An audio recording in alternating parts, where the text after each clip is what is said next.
Bien, señores, quisiéramos una visión de alguien de adentro que tenga muchos años en el partido y nos pueda echar gotas en los ojos.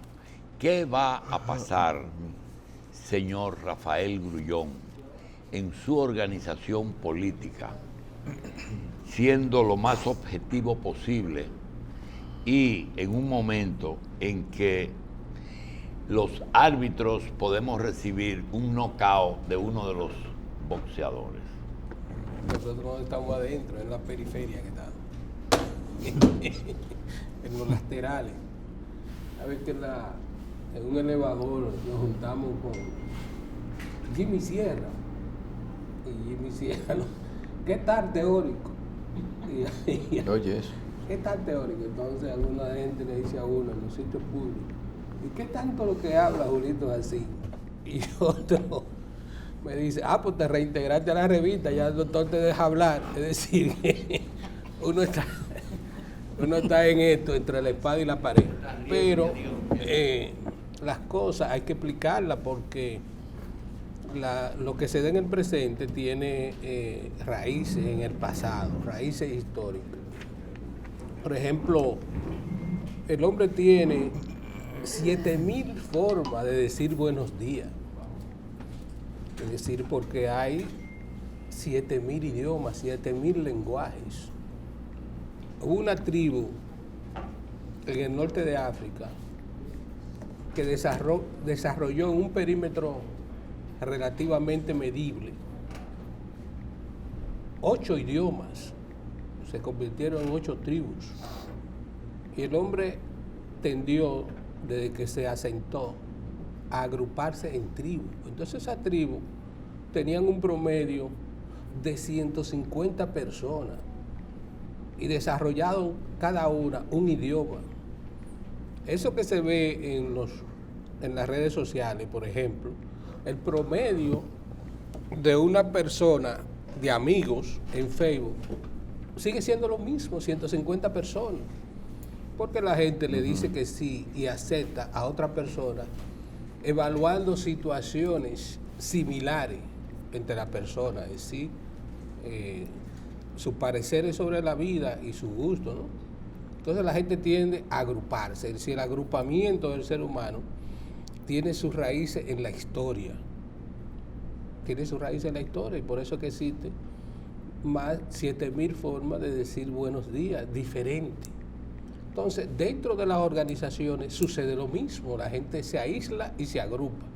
Por ejemplo, si usted ve en una institución, los fumadores tienen un sitio donde se agrupan cuando van a comer o tienen la posibilidad de apartarse de la hora de trabajo. Entonces esos fumadores tienen cosas comunes, pero que la gente que se agrupa termina teniendo visiones comunes sobre las cosas.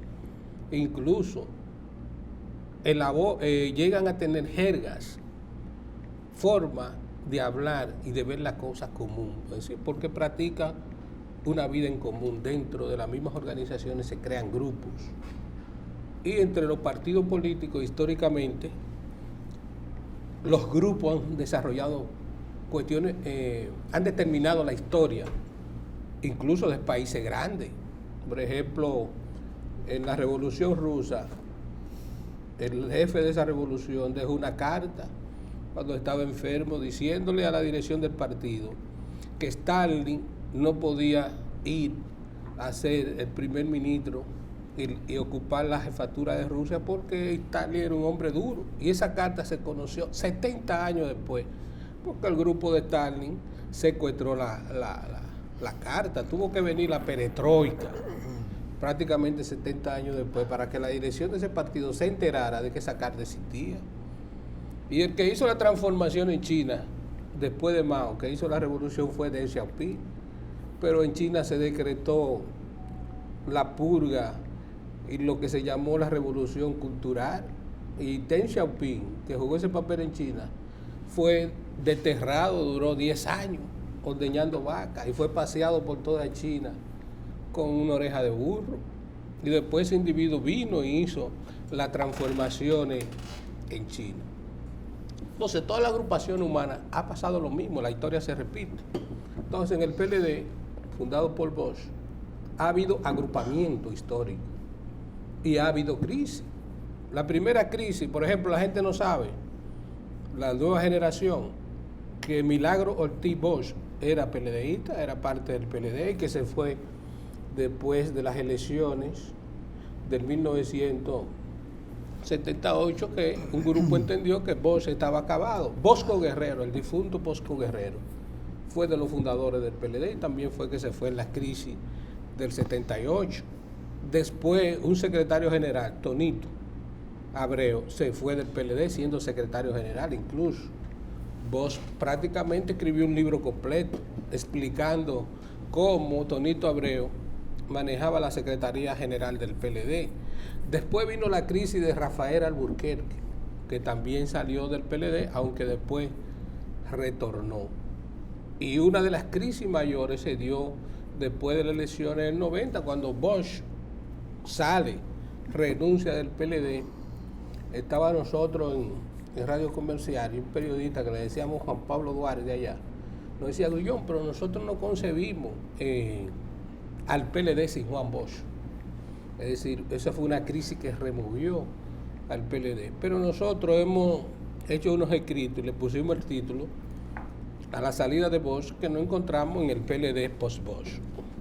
Entonces, el PLD post-Bosch, que tiene dos liderazgos, dos agrupamientos ya, dentro del Partido de la Liberación Dominicana, que es Danilo Medina y Leonel Fernández, son dos grupos, dos corrientes de pensamiento diferentes que se han diferenciado, porque como le decía al principio, cuando la gente se une dentro de una organización, desarrolla una visión y una manera diferente de ver las cosas. Y eso ha sucedido. Entonces, el PLD se encuentra, el PLD post-Bosch, es decir, todas esas crisis que se dieron anteriores, que le hemos narrado, se dieron en el PLD de Bosch, pero esta es la crisis más grande del PLD post-Bosch. Es decir, la diferencia es que esas crisis anteriores se dieron dentro de un partido fuera del Estado, pero ahora esta crisis se da en un partido ya dentro del Estado y con dos líderes que son presidentes, es decir, Danilo 2 veces presidente, Leonel 3 veces presidente. Entonces la crisis del PLD ha removido y ha creado una crisis en la sociedad dominicana. El PLD tiene la crisis, no es de la Junta Central Electoral, la crisis no es de los algoritmos, la crisis no es de un problema legal, esto es una crisis política. Es decir, las decisiones para salir de la crisis tienen que ser políticas. No es un problema de computadora ahora, ni un problema legal, ni del Tribunal Constitucional. Es decir, es una crisis política. Pero, como nosotros decíamos en un comentario anterior, aquí en la revista 110, aquí se creó a partir del Frente Patriótica una correlación de fuerza que le ha dado el 50+1 al PLD, que es lo que lo ha llevado a la permanencia del PLD en el poder. Es decir, estamos enfrentados en esta crisis del PLD a que en el país pueda romperse ese ciclo electoral que se formó a partir del 1996, es decir, del llamado Frente Patriótico que llevó al PLD al poder. Es decir, estamos en una coyuntura histórica y como nosotros le hemos dicho al doctor Jacín, nadie adivino, es decir, no se puede prever con tanta facilidad el futuro, es decir, nadie sabe en qué va a desembocar esta crisis, porque si el PLD se divide, estaríamos abocados a una correlación de fuerza en la República Dominicana diferente y entraríamos a otro círculo de correlación de fuerza política en la República Dominicana. Es así que nosotros vemos la situación. Bueno, pero dos corrientes políticas dentro de un partido caracterizado por su unidad de pensamiento, Grullón, es decir, porque fueron formados todos por Juan Bosch. Ya no hay unidad de pensamiento. Teóricamente. Ya no hay unidad de pensamiento porque la unidad de pensamiento existía en el liderazgo fuerte de Bosch, donde había un procedimiento de ver las cosas, pero en el PLD post-Bosch ya no hay unidad de pensamiento, porque el partido anterior pasó a una etapa diferente. Por eso nosotros hablamos del PLD posmo. Este es otro partido. Y un partido ya con fuerza que no llegaron a través del partido, sino que llegaron a través de la sociedad por su condición de partido de gobierno. Okay. Es decir, la visión del mundo en el PLD es muy diferente al PLD anterior. Pero en todas las provincias y en todas las comunidades del PLD lo sigue dirigiendo los que formaron y desarrollaron el PLD, pero ya con otra concepción de la vida y del mundo por su condición de partido de Estado.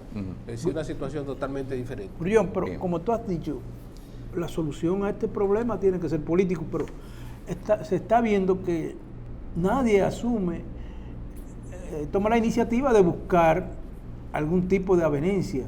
Por ejemplo, Reinaldo Pared, que es el segundo en la jerarquía, pues se mantiene prácticamente al margen, a pesar de que dijo yo voy a ser el árbitro, pero ni la comisión política ni el comité central toman iniciativa para ver si se resuelve esta situación. Es que Reinaldo se apartó del proceso. Entonces, lo que lo llevó a él a apartarse del proceso, todavía los elementos fundamentales reinan. Perfecto. Porque hay una división con relación a la candidatura y eso fue lo que lo sacó a él del escenario, ¿no?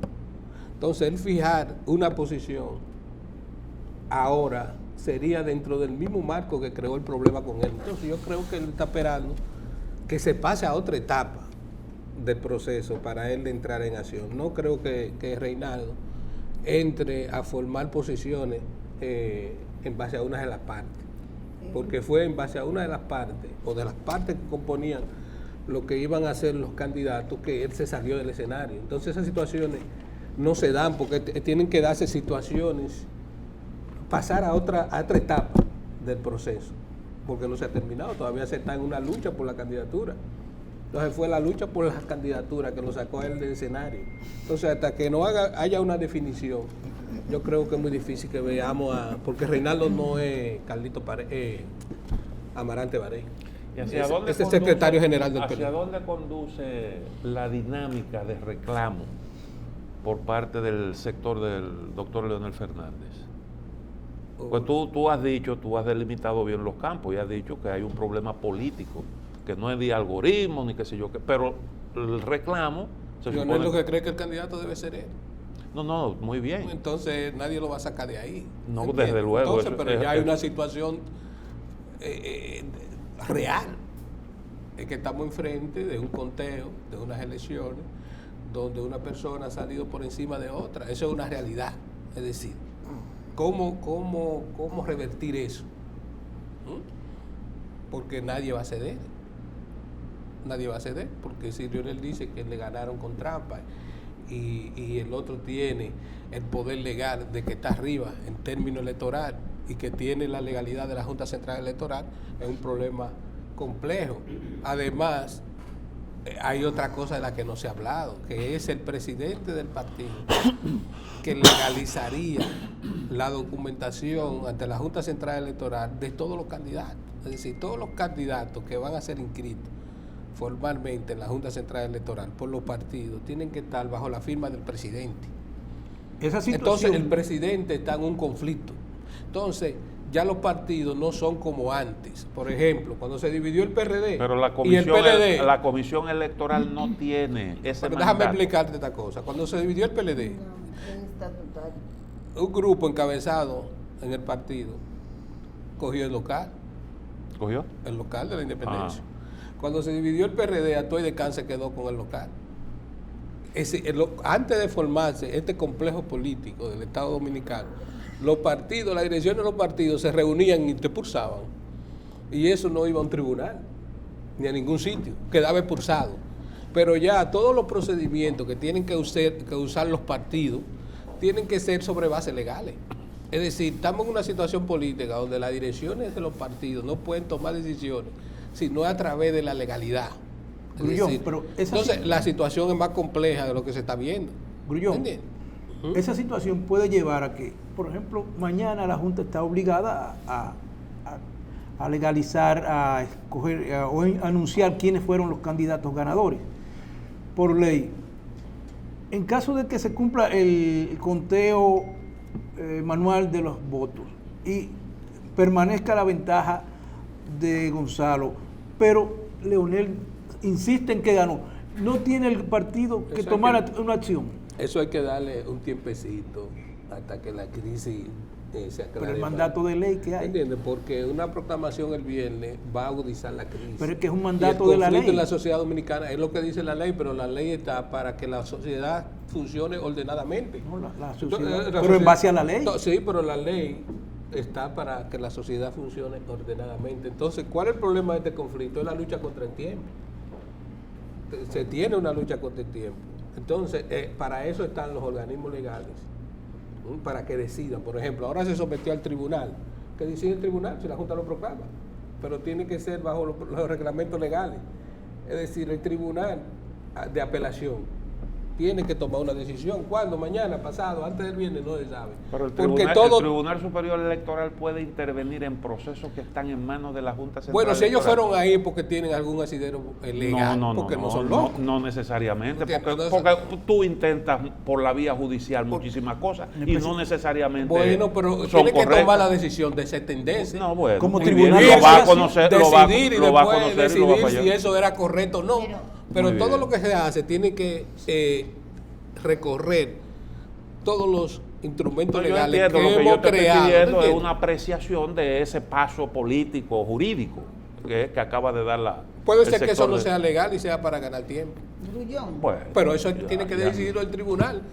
Si eso está dentro de lo... Si le corresponde a ellos o no. Cualquier decisión ellos tienen que tomar. El tribunal tiene que esperar una decisión de la Junta como el tribunal de apelación. Y la Junta tiene que valorar dentro del conflicto si le conviene dar como final el boletín el viernes o no. Porque está dentro de una crisis real. Es decir, que no ha avanzado mucho. Ahora se hizo más compleja. Se hizo más compleja porque el problema de analizar el problema informático es más complejo que contar los votos manuales.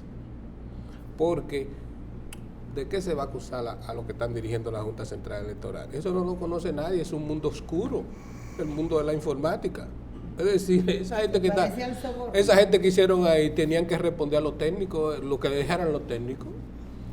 Nosotros trabajamos comunicación y ¿qué pasa en la comunicación en la República Dominicana en estos momentos? Y en el mundo también. Que ahora la comunicación se hace a través del computador y de los instrumentos informáticos y el periodismo tradicional no maneja nada de eso. Entonces tiene que atenerse para tener un portal, para manejar la comunicación digital, tiene que atenerse ahora a un programador y a un manejador de la informática, porque el periodista lo que hace es que escribe.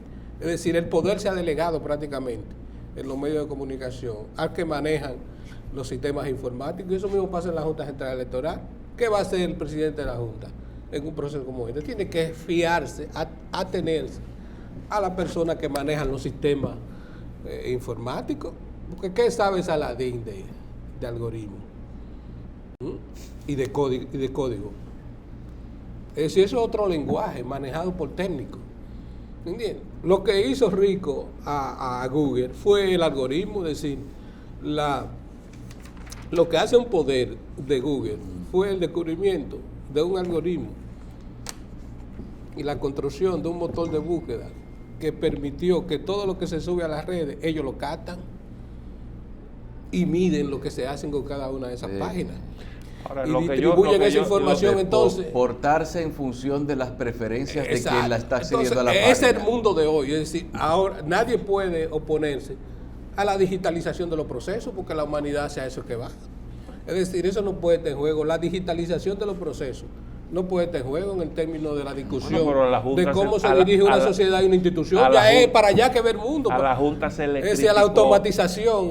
Sí, a la Junta se le criticó precisamente porque quería hacer eso. Oye, la gente... Y eso se sometió a un cuestionamiento. Ahora, lo que yo advierto es que hay una contradicción entre el argumento del algoritmo y lo que se dijo posteriormente, porque en un segundo momento se dijo que el problema estaba en la transmisión de datos que se hizo de manera segmentada.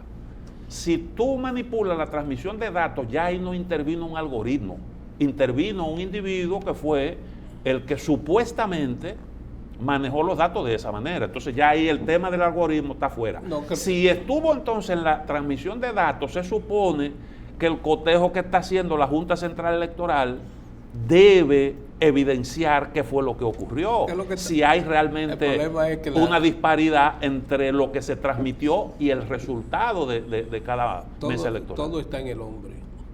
Por ejemplo, ¿qué pasa con la licencia? Que le salen tanta multa a la persona dentro de un sistema, porque hay una mente corrompida que está manejando eso. El sistema no tiene que ver con nada, es una mente corrompida que está permitiendo que cosas que no están certificadas vayan a ese computador y a una gente le salga una multa que nunca tiene un vehículo.